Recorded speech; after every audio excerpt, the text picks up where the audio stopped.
Bonjour à tous et bienvenue à ce tout premier numéro de votre émission Enseignement à l'écologie, présentée par moi, Adassa Iloua, et Christian Fataki. Bonjour.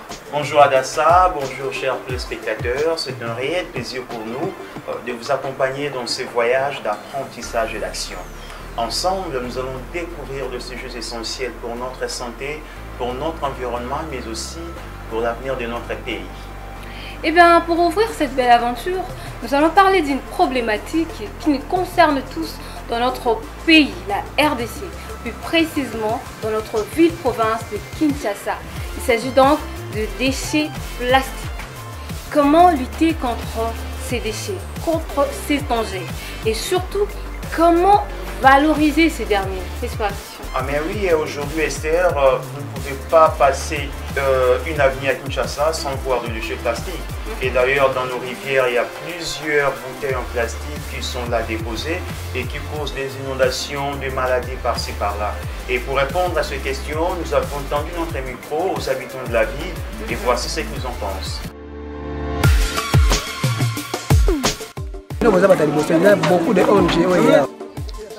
Vous n'êtes pas les premiers à venir ici.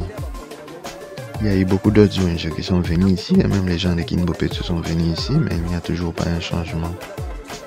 Avec la mentalité du Congolais, ça sera vraiment très difficile. Vous serez surpris de voir une personne que vous connaissez venir jeter des déchets ici. Et lorsque vous la reprochez, elle se fâche. Donc il faut vraiment un changement de mentalité pour faire face à ce problème. Mais le changement de mentalité est très difficile lorsque déjà au niveau du gouvernement ça ne va pas. Parce que ça doit commencer au niveau du gouvernement, ensuite descendre au niveau le plus bas. Si vous êtes un père de famille et que vous n'éduquez pas vos enfants auront du mal à respecter d'autres personnes. Nous faisons un effort d'entretenir notre cadre de vie et parfois nous payons aux gens des chariots pour évacuer ces déchets ailleurs. Mais lorsque nous dormons, il y a les gens de la chambre froide qui viennent évacuer leurs déchets ici. Donc il est difficile pour nous d'être là à tout moment pour attendre les gens qui viennent évacuer des déchets ici. Partout, service aux élèves qui ont ramassé de la saleté et la société. Poubelle, toujours bien aller l'eau poubelle commande Kinshasa. Na posa ya Congo na biso ezonga na tango tozala ki ko benga ngo la belle.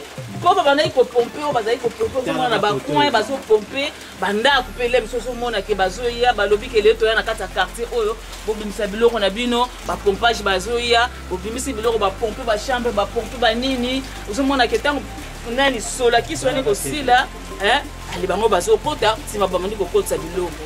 Pompage ezalaka lisusu te o batambolaka zomona ke bazopompe baplace moko boye ozali ke salite ezalaka tomonaka yango lisusu te bakamion ezalaki okota basalite na bafu ezali ya bafulu emonanaka lisusu te alors baterrasse ezomona baterrasse ekomi salite ekoma kotonda service wana ezalaka lisusu te ozali ke ekombolaka me baterrasse ebongisa po ntango mai ya mbula ezonoka mai ezoleka ezokula ezokende ti epa na destination ekenda. Merci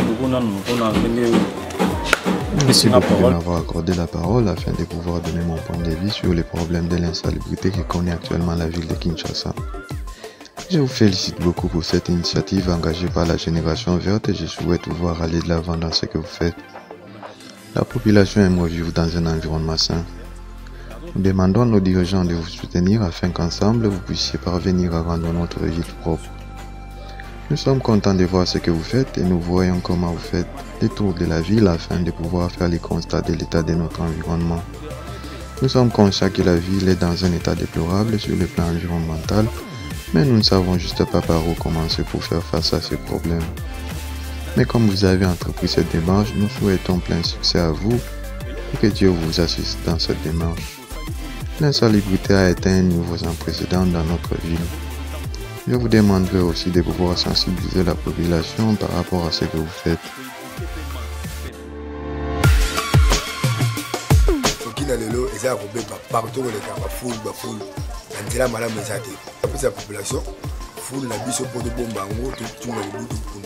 Le gouvernement a tiré sur le poids, il faut le non il y a un zéla minéré, donc au boulot de côté.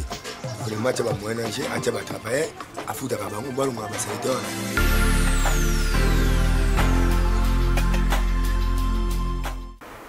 ces voix doivent tous nous interpeller. Et d'ailleurs, à Dassa, une initiative a été lancée par plusieurs organisations non gouvernementales pour savoir comment est-ce qu'on peut transformer, grâce aux déchets plastiques, les charbons écologiques. Ah bon, c'est vraiment une belle initiative de citoyens qui s'organisent comme ça pour lutter contre cette insalubrité qui nous guette tous. Alors, nous allons suivre ces reportages. Suivez tout de suite. Nous sommes dans la ville de Goma, à l'est de la RDC. Ici se trouve une petite entreprise qui fabrique des briquettes de charbon pas comme les autres. Alors que la fabrication de charbon de bois a des conséquences dévastatrices sur la forêt du bassin du Congo, ici les briquettes de charbon sont écologiques car fabriquées à base de déchets ménagers et agricoles. Cette entreprise innovante a été créée il y a quelques années par un entrepreneur local. D'abord, on fait le ramassage des déchets dans des ménages, dans des marchés. Et après le ramassage, on va passer au triage, c'est-à-dire on va essayer de voir les déchets biodégradables et les non biodégradables, c'est-à-dire les plastiques, les verres, les métaux. On doit trier et puis par après on va passer ce qu'on appelle la carbonisation. On doit carboniser les déchets. Quand on aura déjà fini à carboniser, on va essayer de moudre ça ou broyer ça pour que lorsqu'on va les mélanger avec les liens, qu'on puisse avoir une homogénéité de ces mélanges-là. C'est par après qu'on va presser ça dans des presses à briquettes. Par après, c'est le séchage et après, c'est l'emballage et la commercialisation. Cette alternative écologique permet de protéger l'environnement en limitant la déforestation, mais elle est aussi source d'emploi.